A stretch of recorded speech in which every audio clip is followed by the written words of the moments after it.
Halo semua, perkenalkan nama saya Ariel Aulianisa dengan NIM 23754 dan pada video kali ini saya akan membahas mengenai salah satu materi dari manajemen operasi, yaitu materi mengenai jenis tata letak. Nah, jenis tata letak ini dibagi jadi 6. Yang pertama, tata letak produk. Yang kedua, tata letak proses. Yang ketiga, tata letak posisi tetap. Yang keempat, tata letak grup. Yang kelima, tata letak kantor. Dan yang keenam, tata letak kombinasi. Yang pertama nih, tata letak produk.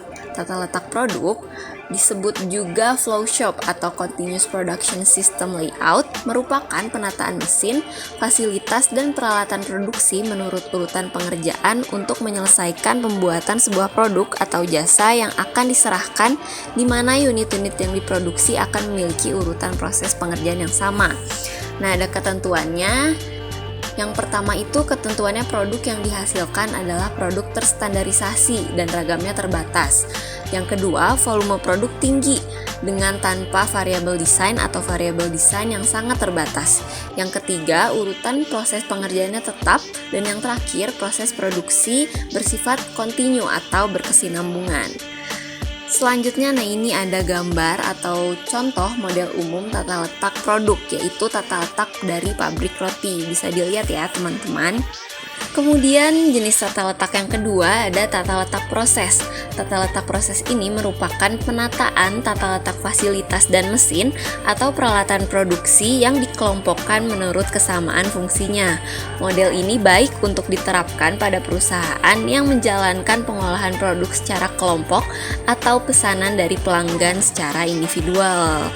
Kemudian selanjutnya ada ciri-ciri dari tata letak ini, yaitu yang pertama, arus kegiatan pengolahan atau pengerjaan produk berbeda antara batch yang satu dengan yang lainnya. Kemudian ciri yang kedua, produk yang dibuat tergolong produk yang tidak terstandarisasi. Yang ketiga, volume produksi terbatas tetapi masih memiliki keragaman yang banyak. Dan yang terakhir, mesin atau alat produksi yang dipergunakan adalah mesin atau peralatan yang multiguna.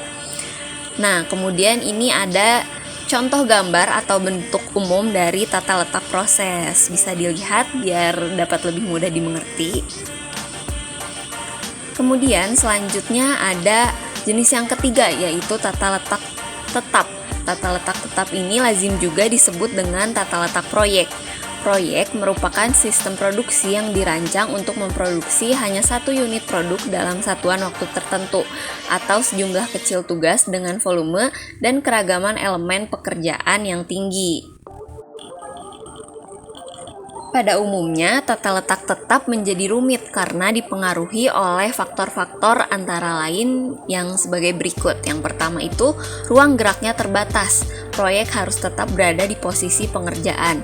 Yang kedua, pada tahap-tahap proses konstruksi diperlukan bahan baku yang berbeda-beda, sehingga diperlukan penjadwalan yang cermat. Dan yang terakhir, jumlah bahan baku yang dibutuhkan itu bervariasi. Dengan demikian, bagian logistik harus selalu siap dengan permintaan terhadap material. Kemudian ini ada gambar atau model umum tata letak posisi tetap dalam pembuatan kapal. Bisa dilihat. Selanjutnya ada tata letak grup teknologi. Tata letak tipe ini mengelompokkan produk atau komponen yang akan dibuat berdasarkan kesamaan dalam proses dan merupakan kombinasi dari tipe tata letak produk dan proses. Di sini diperkenalkan konsep yaitu cell manufacture. Selanjutnya ada beberapa keuntungan dari tata letak grup teknologi ini. Yang pertama, utilisasi mesin tinggi. Yang kedua, gabungan antara produk layout dan proses layout dengan beberapa keuntungan. Yang ketiga, mendukung penggunaan peralatan yang umum. Dan yang keempat, aliran material lebih pendek. Kemudian ini ada contoh gambar dari tata letak grup atau layout kelompok, yaitu contoh dari universitas dan tempat hiburan.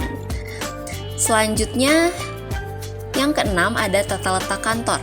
Tata letak kantor ini bertujuan untuk menentukan posisi karyawan dan peralatan agar arus pekerjaan dan komunikasi antara semua pegawai dan manajer yang ada terjamin. Tata letak pada kantor modern difokuskan pada keterbukaan dan fleksibilitas yang tinggi. Ini kemudian ada contoh dari tata letak kantor yang sangat spesifik. Kemudian tata letak yang terakhir yaitu tata letak kombinasi. Tata letak tipe ini merupakan tata letak yang berdasarkan pada penggabungan dari proses tata letak, yaitu penyusunan tata letak pabrik menurut pengerjaan komponen benda kerja, di mana mesin-mesin atau peralatan-peralatan disusun berdasarkan urutan pengerjaan komponen tertentu. Nah, ini merupakan contoh gambar dari tata letak kombinasi, yaitu tata letak gudang bahan. Cukup sekian penjelasan dari saya, terima kasih.